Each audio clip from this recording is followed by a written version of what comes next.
With death, he means basically seize the high times in your life when you are healthy, you're strong, you have your senses, and you have all your resources at your disposal.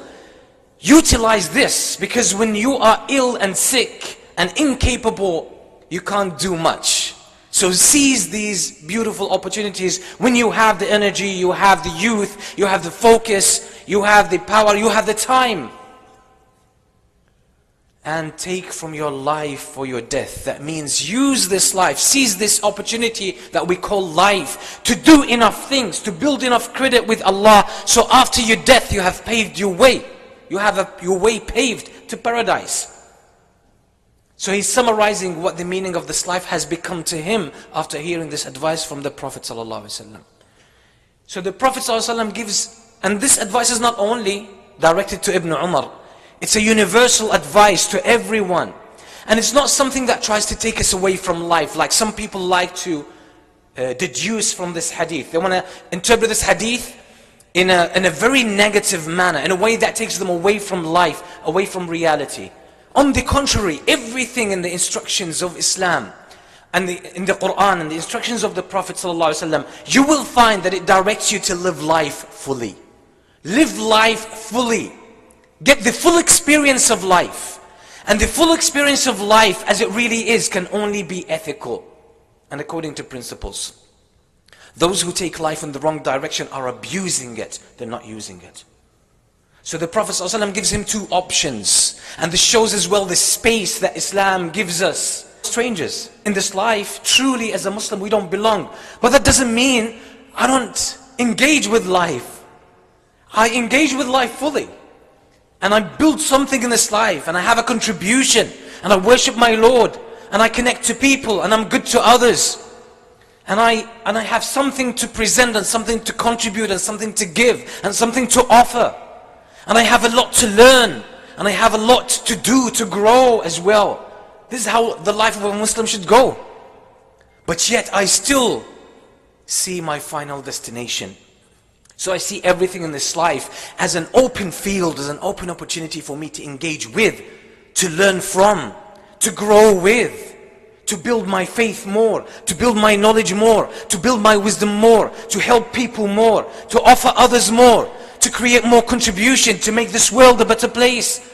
Because all of this builds assets for me with Allah subhanahu wa ta'ala. And that's the very nature that Allah designed me according to. That's why we humans have this belief in helping others and in creating a contribution. That's when you see someone who's contributing, you feel the sense of jealousy and envy. You want to be there. And sometimes your heart aches if you're not reaching your full potential. And sometimes some tears roll down your cheek because you know, I want to do this because I'm designed for this. That's our fitrah. So that's what it means to be a stranger. I'm here, but we're here on this planet, in this earth. While we're living this life, Allah has given us a gift that He hasn't given to other creatures. And that's the gift of choice. The gift of choice. We can choose how to be. We can choose how to live. We can choose how to deal with this life. We can choose either to do good or to do bad. We can choose to be ethical and principled and obedient to Allah. Or we can choose to be evil and bad and disrespectful and disobedient to Allah subhanahu wa ta'ala. We have the choice. Allah has given us this ability to make a choice. But once death comes upon you, there is no more choice. The game of choice is over. It's over, but the consequences start there.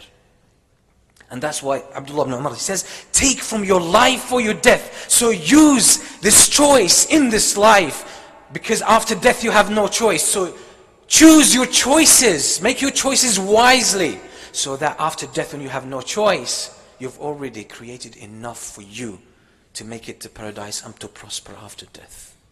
It's just like when you know that I will be laid off. For the next 3 months I'm not going to have a job. So I have some savings. Or I know the last few months now in my job, I'm not going to spend a lot. I will be very careful with how I spend. Why? Because this money that I save has to last me for the next 3 months. It's the same thing. It's called planning. We call it planning. As simple as that. So what he's saying, plan wisely, have a vision. Don't be blinded by this life. Just like Yahya ibn Mu'adh al-Razi rahimahullah ta'ala, he says, "Ad-dunya khamru shaitan." This dunya, if you let it overwhelm you and take you over and you lose control in it, it is the alcohol, it is the intoxicant of shaitan. من سكر منها لم يفق إلا في عسكر الموتى مع الخاسرين. If you drink from this alcohol and you get intoxicated from this dunya, from the pleasures of this dunya that are haram for you, if you drink from them, you will get intoxicated. You will only wake up when you join the dead, and then you would be a loser. So in this life, plan forward. Be future oriented. Your real future is with Allah subhanahu wa ta'ala. Death is not the end. The fact we don't see it with our eyes doesn't mean we don't know it in our hearts. We know there will be life after death. We know it. Every human being knows it deep in their hearts.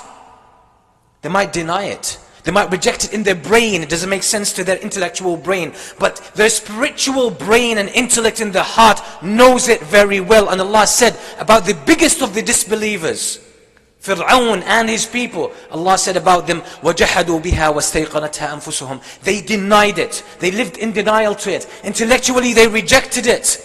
But deep inside their hearts, they recognized it. They had a knowing about it. Everyone knows that. أقول قولي هذا وأستغفر الله لي ولكم.